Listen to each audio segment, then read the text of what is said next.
నీలాగా నీలాగా నేను ఎవ్వరికి నిన్ను తీసుకెళ్ళి రాజ్ తరుణ్తో పోల్చమను, లేకపోతే నిన్ను తీసుకెళ్ళి ఎవరైనా ఫెయిల్యూర్స్తో పోల్చమను నేను ఎవ్వరికి చెప్పలా.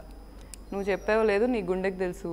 నువ్వెంత చేసినా గౌతమి అనే వ్యక్తి నుంచి డబ్బు లాక్కోగలరేమో కానీ క్యారెక్టర్ లాక్కోలేరు. ఈరోజు నువ్వు జర్నలిస్ట్ మీద బురద చల్లుతున్నాను అనే ఫ్రేమ్ పెట్టుకొని నా మీద చల్లుతున్నావు. ఏంటి అసలు అది? నాకు నవ్వు వస్తుంది. ఇప్పుడు ఆ వ్యక్తి నాకు డిబేట్లో నన్ను కూర్చోబెట్టి చెప్పేస్తే నీకు అంత పొసెసివ్ నువ్వు ఫీల్ అవుతుంటే, నీ దగ్గర రాత్రులు అర్ధరాత్రులు అమ్మాయిలు లిఫ్టుల్లో తిరుక్కుంటా ఫ్లాటుల్లో తిరుక్కుంటా మీరు పార్టీయింగ్లు అవును సార్ ఫ్రెండ్లీయే, కానీ రాత్రికి పగలికి తేడా లేదా? ఇళ్లలో సీసీ కెమెరా పెట్టుంటే బయట పెట్టమని చెప్తున్నాడు. పెట్టమంటాడు సార్, అతనికి ఏం పోయింది? నా మీద కదా కేసు అయింది. 100% ట్రూ సార్. పెడితే అతనికి ఏమైంది, వాళ్ళ నాన్నకి ఏమైంది? రిలేషన్షిప్ ఉందని చెప్పి మీరు ప్రూవ్ చేయగలరా? బికాజ్ ఎలిగేషన్స్ గతంలో మీరు వేస్తున్నారు కాబట్టి. సార్ నేను ప్రూవ్ చేయాలి అనే కాంపిటీషన్లో అయితే లేను. ఓకే ఇక్కడ నేను ఎలిగేషన్ వేశారు కాబట్టి నేను అంటే ఇప్పుడు ధర్మ లైఫ్ నాశనం చేయాలి, రితు లైఫ్ నాశనం చేయాలి అనే పాయింటే నాకుంటే నేను ప్రూవింగ్ మీదే కూర్చునేదాన్ని. ఇప్పుడు ఎలాగైతే ఒక్క పాయింట్ పట్టుకున్నాడు, మరి మాకు మొన్న అతను వెళ్ళిన లైవ్లో మా మాల్దీవ్ స్టే 15 లక్షలు అయిందని చెప్పాడు. నేను చూపించగలను ప్రైజెస్, నేనే బుక్ చేశా.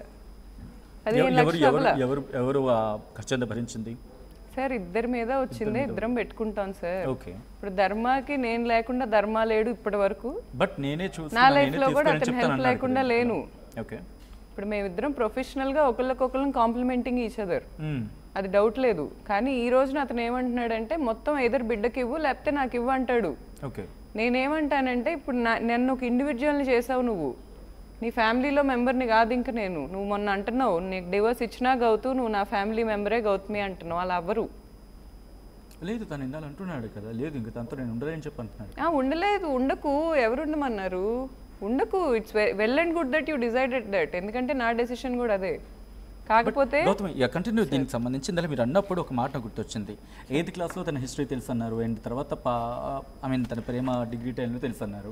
అన్ని తెలిసిన తర్వాత మళ్ళీ ఎలా పెళ్లి చేసుకున్నారు? సార్ పాస్ట్ రిలేషన్స్ సార్, మీరు అనుకుంటున్నారా రిలేషన్స్ కూడా కొన్ని క్యాలిక్యులేషన్ వేసుకుంటారు కదా మ్యారేజ్కి వెళ్ళే ముందు. అసలు ఏంటి 8th క్లాస్ స్టోరీ ఏంటి మేము తెలుసుకోవచ్చా? వద్దులేండి sir, just brief, not about in a person. లేదులేండి సార్, ఎందుకంటే ఇప్పుడు వాళ్ళ మమ్మీ టాపిక్ వస్తుంది ఇందులో. వాళ్ళ మమ్మీకి తెలిసిన వాళ్ళ అమ్మాయి, నాకు ఎందుకు ఇప్పుడు వాళ్ళ అమ్మకు పేరు ఎత్తకూడదు, పేరు ఎత్తితే అబ్బాయికి ట్రిగ్గర్ అయింది. మరి నా బిడ్డకి నోరు వచ్చిన రోజు, నా బిడ్డకి వయసు వచ్చిన రోజు మాట్లాడతాను నేను కూడా.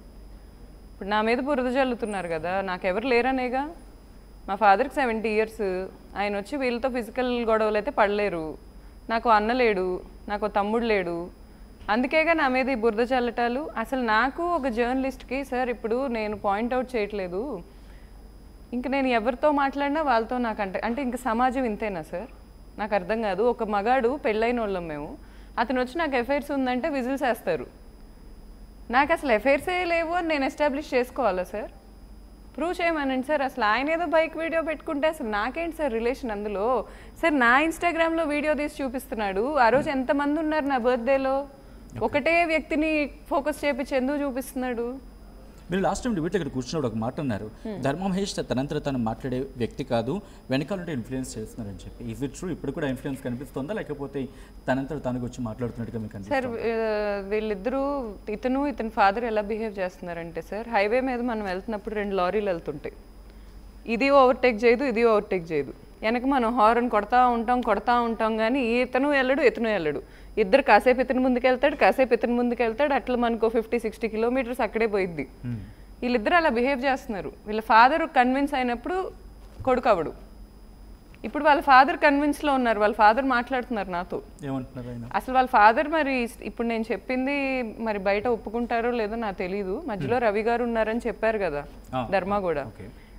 ఆయన ఏమన్నారంటే, నా మనవడికి తల్లి మాకు దేవత లాంటిది, నువ్వు మాకు దేవతతో సమానం. ఒకవేళ నా కొడుకు ఇప్పటి నుంచి నీకు అడ్డుగా ఉంటే నేను నీ స్టాండ్ తీసుకుంటా, నేనుంటా నీతో, నేను నీ తండ్రి ప్లేస్లో వస్తా, నీకు ఫ్యూచర్లో ఏమన్నా డబ్బులు ఇబ్బందులు వచ్చినా నేను చూసుకుంటా, నా దగ్గరకు వచ్చి అడుగు అని చెప్తున్నారు. మొన్న మధ్యాహ్నం జరిగింది. ఎప్పుడు ఇతను లైవ్ వచ్చాడు కదా, నెక్స్ట్ డే కాకాని బాబు కాల్ చేయండి. కాకాని బాబు ఆయన రియాక్ట్ అవుతారేమో చూద్దాం, ఎందుకంటే యాజ్ గౌతమి సార్ తను ఇప్పుడు స్టాండ్ తీసుకుంటున్నారు, తను గౌతమికి సపోర్ట్గా మాట్లాడుతున్నారని చెప్పి ఒకసారి కుదిరితే కాకాని బాబుకి ఒకసారి కాల్ ట్రై చేయండి. ధర్మ మహేష్ వాళ్ళ ఫాదర్ ఒకసారి కనెక్ట్ అయితే కనుక ఆయన కూడా మాట్లాడే ప్రయత్నం చేద్దాం Gautami. Yeah please continue. Sir ఇప్పుడు నేనేమంటానంటే నువ్వు వెళ్తున్న ఎలిగేషన్, నువ్వు వెళ్తున్న దారి నీకు రిస్కే. నేను ఆ వ్యక్తికి ఏదో ఎలివేషన్ ఇవ్వాలనో లేకపోతే ఆ వ్యక్తిని ఇప్పుడు ఏ జర్నలిస్ట్తో నేను చెప్తున్నాను, ఒక జూనియర్ జర్నలిస్ట్, జర్నలిజం అంటేనే వాళ్ళకి ప్రతిదీ తెలుస్తుంది అని అర్థం. వాళ్ళు వెలికి తీసి చూడాలంటే ఏదైనా చూడగలరు. అనవసరం నీకు ఇలాంటి ఎనిమీస్. అది కూడా నిజంగా నాకు జెన్యున్గా అన్నా ఉంటే నువ్వు పెట్టుకో, నేను కూడా ఆపను నిన్ను. సరేలే ఇన్నాళ్ళు నన్ను ఇష్టపడ్డాడేమో అందుకని పెట్టుకుంటున్నాడేమో అనుకుంటా. వేగ్ ఇది, వేగ్ అంటే వేగ్. నాకే నవ్వు వస్తుంది అసలు. ఆ రోజు నువ్వు నీ లైఫ్ చూసుకొని నవ్వుకున్నా. ఏంటి ఇలా మాట్లాడుతున్నాడు అసలు? ఇప్పుడు నీ మీద బురద నా మీద పుయ్యాలని ఉంటే నిజంగా అని ఉంటే పుయ్యి, నేను కాదన్ను. అసలు డైవర్స్ ఇచ్చేదాకా రిలేషన్షిప్ పెట్టుకునేంత అమాయకురాలని నేను కాదు ధర్మ. నువ్వు దానికోసం వెయిట్ చేస్తుంటే మాత్రం దయచేసి వదిలేసి. నా క్యారెక్టర్ నాకు చాలా ఇంపార్టెంట్. తను వాళ్ళు చూపించట్లేదు, అడ్డుపడుతున్నారు అనేది ఈ మధ్య ఏమైనా జరిగిందా తన నుంచి ప్రయత్నం? ఏంటంటే సార్ నేను యాక్చువల్లీ ఇప్పుడు నా బిడ్డను తీసుకొని వద్దాం అనుకున్నా. ఓకే, ఎందుకంటే ఇతను సైగ్గా బిహేవ్ చేస్తున్నాడు. ఒకవేళ బిడ్డను చూస్తే అయినా తన తల్లి మీద ఇలాంటి ఆరోపణలు చేయకూడదు తనకి లేనప్పుడు అనే పాయింట్ ఏమన్నా వస్తుందేమో నా బిడ్డ మోహన్ చూసైనా. సరే ఇప్పుడు అతను ఏమన్నాడు,